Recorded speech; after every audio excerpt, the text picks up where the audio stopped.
सोनीपत में भारतीय जनता पार्टी ने व्यापारी सम्मेलन के तहत महासंपर्क अभियान का आयोजन किया। इस दौरान शहरी निकाय मंत्री कमल गुप्ता ने जिले के व्यापारियों को संबोधित किया। उन्होंने अपने संबोधन में कहा कि बीजेपी जब सत्ता में आई थी तब लोगों से राम मंदिर, धारा 370 हटाने सहित अन्य जितनी भी घोषणाएं की वह सभी भाजपा ने पूरी की है। उन्होंने कहा कि जो लोग हम पर हंसते थे कि राम मंदिर नहीं बनेगा, आज उनको बीजेपी ने मुंह तोड़ जवाब दिया है। उन्होंने कहा कि केंद्र के 9 सालों में बेहतरीन काम हुए हैं और एक बार फिर लोकसभा चुनाव में बीजेपी भारी बहुमत से जीतने का काम करेगी। उन्होंने हरियाणा का भी जिक्र किया और कहा कि हरियाणा की 10 की 10 लोकसभा सीटों पर भाजपा जीत दर्ज करेगी। इसके लिए तैयारियां पूरी कर ली हैं। वहीं कमल गुप्ता ने कांग्रेस और इनेलो पर भी निशाना साधा और कहा कि सत्ता में आने के लिए दोनों पार्टियां जो घोषणाएं कर रही है वो इसलिए कर रही है क्योंकि उन्हें पता है कि दोनों ही सत्ता में नहीं आ सकेंगी। उन्होंने गठबंधन पर भी कहा कि जननायक जनता पार्टी के साथ हमारा गठबंधन अच्छा चल रहा है और गठबंधन 5 साल पूरा करेगा।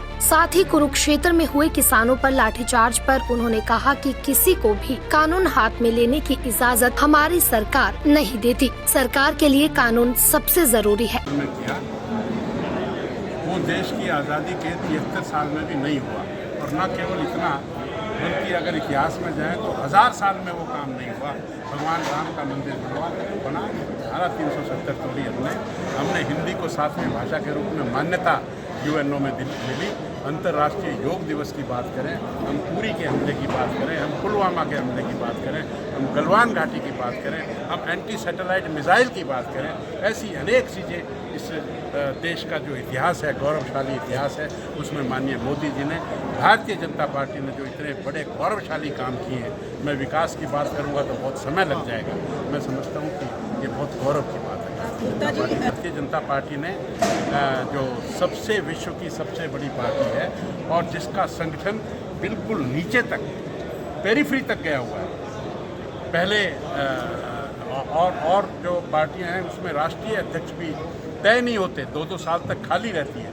हमारा राष्ट्रीय अध्यक्ष हर 3 साल में बदलता है, प्रदेश अध्यक्ष भी 3 साल में बदलता है। हमारे 22 के 22 जिला अध्यक्ष और हमारे 306 मंडल अध्यक्ष, संगठन में हर पोस्ट 3-3 साल में बदलती है। और आज तो हमने पन्ना प्रमुख भी बना दिए और पूरे प्रदेश में पन्ना प्रमुखों के सम्मेलन हो रहे हैं। 90 के 90 हल्कों में ये सम्मेलन होंगे।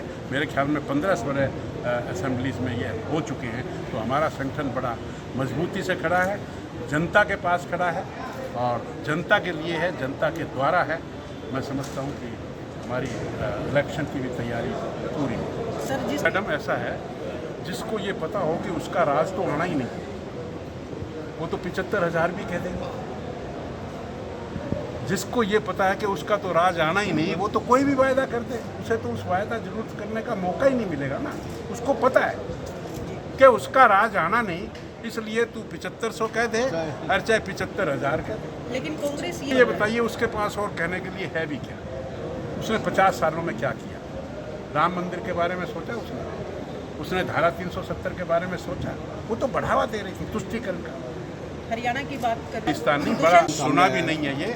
और सरकार हमारी चल रही है, अच्छी चल रही है, गठबंधन की सरकार है, इसमें कोई शक नहीं, बहुत अच्छी सरकार। सर कांग्रेस देश में लोकतंत्र है, लोकतंत्र में सबको बोलने का, अपनी बात रखने का पूर्ण अधिकार है, लेकिन किसी को भी ला अपने हाथ में लेने का ये सरकार बर्दाश्त नहीं करेगी। अगर कोई लॉलेसनेस करेगा तो उसको सजा दी जा सकती है। सर एक आखिरी सवाल, क्योंकि लगातार law of the land will take its own course.